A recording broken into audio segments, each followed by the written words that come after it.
In this video, I'm going to take you through my full tutor analysis, part 3 of the ACCA SBL examination for the March 2026 sitting. That's for the company Merceh Co. My name is James, and if you'd like access to my exclusive SBL notes you can see above me that have helped students around the world to pass their examination, click the link in the description of this video or in my bio and you can download a copy yourself. I'm also delighted to say I'm associated and affiliated with Astranti, and they offer mock examinations and pre-scene analysis packs specifically designed on Merceh Co that could be the difference in getting you the 50 plus. And if you want to check those out, click the link in the description of this video. And for pure transparency, as always, if you were to purchase anything, I'd be entitled to a small percentage which goes to supporting the channel. And as always, a massive thank you for all the support. If you have any questions, just leave me a comment below. I will get back to you, and I hope you're enjoying the notes and the videos on the series. It's great to see that it is definitely going to help you to get the 50 plus. Now let's move on to the software section of the pre-scene materials, where we're told straight away many publishers pay fees to suppliers for software which assists in publishing content. If you want to learn a bit more about that and see where it overlaps in the pre-scene materials, head on down to page 9 in terms of the systems and the software, but we're looking at an operating expense here. And Merceh has used the same software for a number of years. You'll see that on page 9. So again, a pestle analysis technology point. A digital publishing platform is software used specifically for producing digital content, in other words, adding value, capabilities, and it depends on which software is used as to what you can achieve from it. As well as assisting in the design and layout, it may be used to add multimedia elements and publish content onto multiple channels. Again, more opportunities there to engage with the reader, including social media and mobile apps we've seen previously earlier on in the actual pre-scene materials. A digital publishing platform may also allow inclusion of advertisements as part of the digital content. In other words, another revenue stream to take advantage of. And we're told about other facilities that digital publishing platforms may provide: data analytics, search engine optimization, integration with e-marketing. So some key terms for you to note down there, especially paywalls. So some platforms provide those, which mean that some content is only available on payment of an additional fee. So in other words, looking at additional revenue streams here for Merceh Co, not utilizing them from the pre-scene information, and really taking it forward into the other sources of income in the next section. So we're breaking this down now into 4 areas as to the sale of printed-based magazines to retailers. This is decreasing in popularity. You can actually see on page 10, and it does what it says on the tin. You can buy magazines from actual retailers, supermarkets, transport hubs on there, and they're sold onwards to the customer.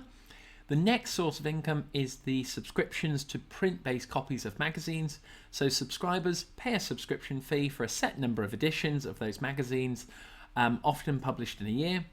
The total subscription cost is less than that of purchasing them individually, so the customer feels like they're getting a good deal on there. And the editions are sent directly to the subscribers, but that will incur extra postal costs every month, but again, a recurring income because it is a subscription-based model. We also have subscriptions to digital versions of the magazine and other platforms where the digital content is available. So subscribers pay that subscription, electronic copy, via email, and they're able to access the digital content for a set period on there. So digital is cheaper, but again, a recurring income. And for corporate clients, the sale of advertising space in printed-based and digital-based magazines, and it does what it says on the tin. You pay magazine publishers to include advertisements of their products or services in the publications for a particular niche or area that the magazine is based on, most relevant for the subject matter and targeted at the readers on there. So this is where advertising space is more likely to be sold, and advertising income has been growing over the last 5 years if you have a look on page 10 on there. But with income, and to run these large organizations, there are going to be expenses. We have the paper costs on there using external suppliers and supplying paper for printed-based magazines. As you can see on there, we have more information on page 8 there, but consider this linking it to the environmental and sustainability impact. Purchasing paper in bulk, so again, trying to get the unit cost down, and entering into long-term supply arrangements, but look on page 8 as to it must be sustainable. No details of these contracts have been provided though in the pre-C materials. For the printing costs, if you look on page 8 again, it does its printing in-house for the actual magazines, whereas lots of competitors actually outsource this, so again a potential new strategy. For the print-based magazine distribution costs, once printed they are sent to subscribers and the retailers, and publishers may operate a distribution centre, which actually Merceh Co does. You'll see this on page 8.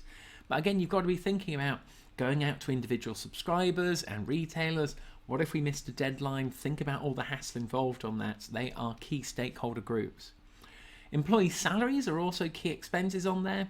On page 3, we're given an employee breakdown, as we've touched on before, for key people to be aware of. But you can see on there advertising, marketing, IT, admin staff, all the different salaries, people on payroll, including the authors and editors, all internal stakeholders. And this is where we're told, again, for the freelance authors, they are also expenses where they get paid for each area they write about. And the more well-known the freelancer author, the more higher the fees they're going to command. The last expense we're told about is the technology for the running costs. And this is where, again, a technology point in a personal analysis you should be thinking about. And Merceh Co's actual approach is detailed on page 9. But what we're looking at here is technology is necessary for the production of print-based magazines and to support the digital material. Costs include the fees paid to third-party suppliers for the technology, provides a detailed publishing platform, and technology costs also include the costs of operating its own admin and accounting systems on there. But both are described as being currently sufficient. We're not told how much the costs are. Maybe we can get a bit more of a deal or a bit cheaper. And lastly, office premises costs. Publishers are often require a significant office space and may also operate on multiple sites. This increases the amount of fixed costs. But as we'll see later on into the pre-C materials, you'll go, but hang on, some of the authors are actually only spending 2 days a week in the office, let alone some of the other staff who are given a bit of freedom. So should we actually look to reduce those costs moving forward? We're now looking at the industry body where we have a magazine regulator in Darwin, so that's the Newspaper Magazine Standards Authority. And it's worth noting on here Mendelow's Matrix, another model to test about stakeholder groups you can see below. Definitely something I'd put on your revision list.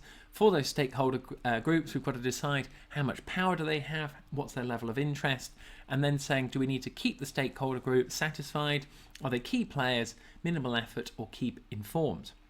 But coming on to the key stakeholder of the regulator, it publishes regulations, guidance on there, and it covers everything about the content, accuracy, taste, offensiveness, behavior of the publishers on there, handling complaints.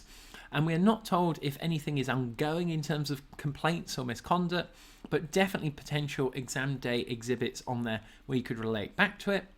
They require magazines to publish corrections to any inaccurate or misleading material and impose fines on the magazine for breaching these regulations. So don't overlook these. It links into the risk register on the right-hand side on page 6 we'll come on to. Definitely something you should be aware of. Now, for Mendelow's Matrix and those significant stakeholders, I've just broken them down there into internal and external stakeholders with a few other notes as to where they come up, especially on that distribution business and the printing business on page 8. If we come further down to those last two stakeholders that we have on there, we have the significant individuals within the group being external, and that page 5 magazine and newspaper standards authority, the regulator, is also included. We now come on to some of the industry challenges, as you would imagine on there. The most significant challenge, as we've talked about before, is the demand for print-based magazines is declining. You'll see on page 10 the graph that showcases this for you, and the need to replace this income with subscriptions and the sale to retailers. So remember those two key income areas for your points on there. Many magazines cover subjects for which a lot of material is available online for free. So customers and stakeholder groups are saying, well, why would I pay for this when I can just get it for free online? And this is where the material needs to be of sufficient quality and interest, and readers need to be prepared to pay. So linking to maybe a porter's value chain on there, and consider the different forms of income. What we're looking now for publishers who also face threats of advertising income. Partly these arise out of advertisers being unwilling to pay for advertising in print-based magazines where the demand is decreasing, which unfortunately is happening at the moment. They want value for money, and publishers receive income from advertising on their digital channels. So there may be other digital channels like the podcasts they've touched on in the pre-seen materials to actually consider. And with the magazine publishing, which are most appealing to advertisers, they just want more eyes on there and companies buying from other companies. See page 2 for the social media parts and the other potential income streams. The magazine industry is in a state of continuous consolidation, companies buying other companies, with takeovers or buyouts, publishers or the rights to publish, particularly magazines, occurring regularly. So Merceh Co, in terms of a strategy point, think about this, that Merceh Co may be taken over themselves, or may they actually want to buy out another competitor, especially if maybe a digital transformational strategy could come up on your exam day. Speaking of which, I've got a couple more theories on there. The Boston Consulting Group Matrix, so that's a tool that analyzes the company in terms of their product portfolios on there. Again, it's up to you as to what is involving market growth and market share. And you've got to say, is it a star? Is it a question mark? Cash cow or dog? I think compared to some of the other theories, it's unlikely to be tested, but I would definitely get it in your revision notes. Do not overlook it. But when we look at something called the POPIT model on there, again in the SBL syllabus, it's a framework that helps businesses to analyse, as you can see, and improve their processes and structures, plenty of which were told in the pre-seen materials.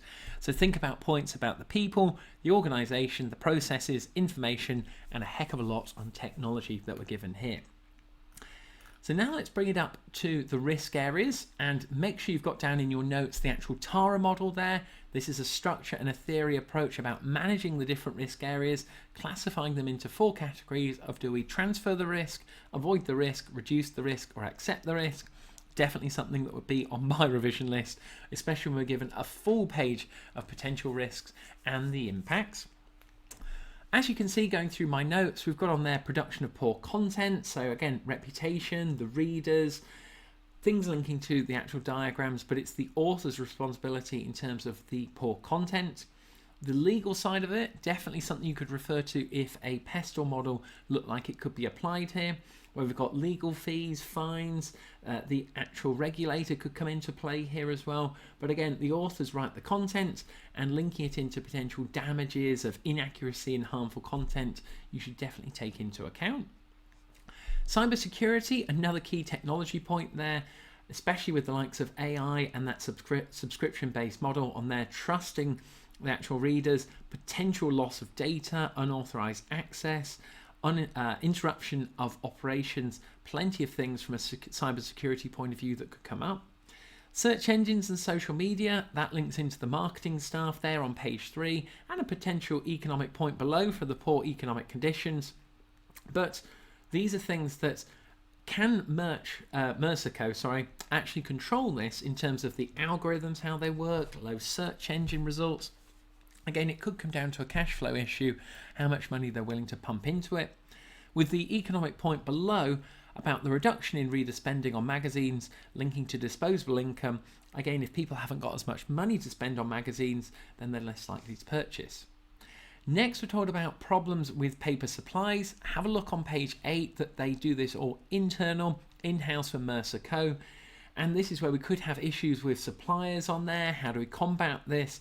And links to cash flow, where we have it in the KPI on page 7.